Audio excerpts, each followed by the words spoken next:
ನಮಸ್ಕಾರ ಗೆಳೆಯರ. ಹಳ್ಳಿಗಳು ದೇಶದ ಜೀವಾಳ ಎಂಬ ಉಕ್ತಿ ಕೇವಲ ಭಾಷಣಕ್ಕೆ ಸೀಮಿತವಾಗಬಾರದು. ಹಳ್ಳಿಗರ ಬದುಕಿನೊಂದಿಗೆ ಚೆಲ್ಲಾಟವಾಡಿದರೆ ಏನಾಗುತ್ತದೆ ಎಂಬುದಕ್ಕೆ ಧಾರವಾಡ ತಾಲೂಕಿನ ಶಿವಳ್ಳಿ ಗ್ರಾಮದಲ್ಲಿ ನಡೆದ ಸಾರ್ವಜನಿಕರ ಆಕ್ರೋಶವೇ ಕನ್ನಡಿ ಹಿಡಿದಿದೆ. ಹುಬ್ಬಳ್ಳಿ ಧಾರವಾಡ ಮಹಾನಗರ ಪಾಲಿಕೆಯು ಶಿವಳ್ಳಿ ಗ್ರಾಮದ ಸಮೀಪದ ಮಡ್ಡಿಗುಡ್ಡಕ್ಕೆ ನಗರದ ಘನತ್ಯಾಜ್ಯವನ್ನು ತಂದು ಅಲ್ಲಿ ಬಯೋಗ್ಯಾಸ್ ಘಟಕ ಹಾಗೂ ಕಸ ವಿಲೇವಾರಿ ಮಾಡಲು ಮುಂದಾಗಿದೆ. ಆದರೆ ಈ ಯೋಜನೆಯಿಂದ ತಮ್ಮ ಗ್ರಾಮದ ಒಟ್ಟಾರೆ ಪರಿಸರ ಮತ್ತು ಆರೋಗ್ಯ ಹಾಳಾಗುತ್ತದೆ ಎಂದು ರೊಚ್ಚಿಗೆದ್ದ ಶಿವಳ್ಳಿ ಗ್ರಾಮಸ್ಥರು ಒಗ್ಗಟ್ಟಿನಿಂದ ಹೋರಾಟ ಇಡೀ ಕಾಮಗಾರಿಯನ್ನೇ ಸಂಪೂರ್ಣವಾಗಿ ಬಂದ್ ಮಾಡಿಸಿದ್ದಾರೆ. ಬಸ್ ನಿಲ್ದಾಣದಿಂದ ಆರಂಭಗೊಂಡ ಹೋರಾಟವು ಮಡ್ಡಿಗುಡ್ಡದವರೆಗೆ ನಡೆದಿದೆ. ಗ್ರಾಮಸ್ಥರ ಆಕ್ರೋಶದ ಕಿಚ್ಚು ಹಂತ ಹಂತವಾಗಿ ತೀವ್ರ ಸ್ವರೂಪ ಪಡೆದುಕೊಂಡಿದೆ.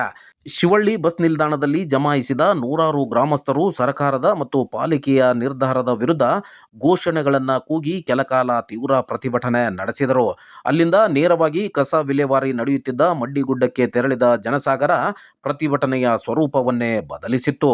ಗ್ರಾಮೀಣ ಪ್ರದೇಶದ ಶುದ್ಧ ಹವಾಮಾನವನ್ನ ವಿಷಪೂರಿತ ಮಾಡುವ ಇಂಥ ಯೋಜನೆಗಳು ನಮ್ಮೂರಿಗೆ ಬೇಡವೇ ಬೇಡ ಎಂದು ಪಟ್ಟು ಹಿಡಿದ ಗ್ರಾಮಸ್ಥರು ಸ್ಥಳದಲ್ಲಿ ಕಾಮಗಾರಿ ನಡೆಸುತ್ತಿದ್ದ ಜೆಸಿಬಿ ಹಾಗೂ ಟಿಪ್ಪರ್ಗಳನ್ನು ಗ್ರಾಮದ ಗಡಿಯಿಂದ ಹೊರಗಟ್ಟುವ ಮೂಲಕ ತಮ್ಮ ಆಕ್ರೋಶದ ತಾಕತ್ತನ್ನ ಪ್ರದರ್ಶಿಸಿದರು. ನಗರದ ಕಸವನ್ನು ತಂದು ಹಳ್ಳಿಯ ಮಡಿಲಿಗೆ ಸುರಿಯುವ ಪಾಲಿಕೆಯ ಈ ಧೋರಣೆ ಅತ್ಯಂತ ಖಂಡನೀಯ. ಸಣ್ಣ ಸಣ್ಣ ಹಳ್ಳಿಗಳು ಸೇರಿದರೇನೆ ಒಂದು ದೇಶ ಎಂಬ ಕನಿಷ್ಠ ಜ್ಞಾನವೂ ಇಲ್ಲದಂತೆ ಆಡಳಿತಶಾಹಿ ವರ್ತಿಸುತ್ತಿರುವುದು ದುರ್ದೈವ. ನಮ್ಮ ಹಳ್ಳಿಗಳ ನೆಮ್ಮದಿಯೂ ಬದುಕನ್ನ ಹಾಳು ಮಾಡುವ, ಪರಿಸರವನ್ನ ಕಲುಷಿತಗೊಳಿಸುವ ಇಂತಹ ಜನವಿರೋಧಿ ಯೋಚನೆ ಮತ್ತು ಯೋಜನೆಗಳಿಗೆ ನಮ್ಮ ಧಿಕ್ಕಾರವಿದೆ. ಯಾವುದೇ ಕಾರಣಕ್ಕೂ ಇಲ್ಲಿ ಕಸ ಹಾಕಲು ಬಿಡುವುದಿಲ್ಲ. ನಗರದ ಕಸ ವಿಲೇವಾರಿ ಗ್ರಾಮೀಣ ಭಾಗವನ್ನ ಬಲಿಪಶು ಮಾಡುತ್ತಿರುವ ಅಧಿಕಾರಿಗಳು ಮತ್ತು ಜನಪ್ರತಿನಿಧಿಗಳು ಇನ್ನು ಮುಂದಾದರೂ ಎಚ್ಚೆತ್ತುಕೊಳ್ಳಬೇಕಿದೆ. ಶಿವಳ್ಳಿ ಗ್ರಾಮಸ್ಥರ ಈ ಹೋರಾಟ ಹಳ್ಳಿಗಳ ಸ್ವಾವಲಂಬನೆ ಮತ್ತು ಸ್ವಾಭಿಮಾನದ ರಕ್ಷಣೆಗೆ ಹಿಡಿದ ಕೈಗನ್ನಡಿಯಾಗಿದೆ. ಹೊರಗೆ ಹಾಕಿ ವಿಲೇವಾರಿ ಘಟಕ ನಾವ್ ಇಲ್ಲಿ ಮಾಡುದಿಲ್ಲ ಅಂತೇಳಿ ನೀವು ರಿಪೋರ್ಟ್ ತೊಗೊಂಬರಿ, ಆ ಬಳಕ ನಿಮ್ಗೆ ಅಲ್ಲಿ ಮಠ ಬಿಡ್ತೀವಿ ಗಾಡಿ. ಇವತ್ತು ಯಾವ್ದೇ ಕಾರಣಕ್ಕೂ ಎಷ್ಟು ಗಾಡಿ ಅದ ನಿಮ್ಮ ವಾಹನಗಳು ಇಷ್ಟು ಹೊರಗೆ ಹಾಕಿ ಹೋಗ ಕೆಲಸ ಹೋರಾಟ ಮಾಡಿ ಇವತ್ತು ಮಾಡಕತ್ತೀವಿ. ಯಾವ್ದಾರ ರೈತರನ್ನ ಕರೆದು ಇಲ್ಲಿ ತನಕ ನಾವು ವಿಷಯ ಪ್ರಸ್ತಾಪ ಮಾಡಿದ್ರಿ, ಅದನ್ನ ಮಾಡಕತ್ತೆ ಎಲ್ಲ ರೈತರಿಗೆ ಹೇಳಿದಿರಿ ನೀವು ಸುತ್ತಮುತ್ತಲ ಹಳ್ಳಿ ಒಳಗ ಯಾರಿಗೆ ಇಂಟಿಮೇಟ್ ಕೊಟ್ಟಿಲ್ಲ.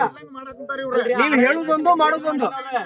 ಬೆಳಿಗ್ಗೆ 6 ಗಂಟೆಗೆ ಬಂದ್ ಮಾಡ್ರಿ, ಸಂಜೆ 6 ಗಂಟೆ ಮಠ ರಸ್ತೆ ಪೂರ ಟೋಟಲ್ ಬಂದ್ ನರ ಬೆಳೆ ಬೆಳಂಗ ದೊಡ್ಡ ಪ್ರಮಾಣದ ಹೋರಾಟ ಮಾಡಿವೆ. ಅವತ್ತು DC ADC ನಿಮ್ಮ ಕಾರ್ಪೊರೇಷನ್ ಕಮಿಷನರ್ ಇವ್ರ ನಾವು ಇಷ್ಟು ಏನಿಲ್ಲ ಊರು ಒಳ್ಳೇದಾಗುದಿಲ್ಲ. ಯಾಕಂದ್ರೆ ಅದು ಒಂದ್ ಸಲ ನಾವು ನಾಯಿ ಬಿಡ್ತೇವಿ, ಆಕಳ ಬಿಡ್ತೇವಿ, ಹಣ್ಣಿ ತಂದು ಬಿಡ್ತೇವಿ, ನಮ್ಗೆ ಬೇಡ. ಅಲ್ಲಿ ನಾಯಿ ಏನ್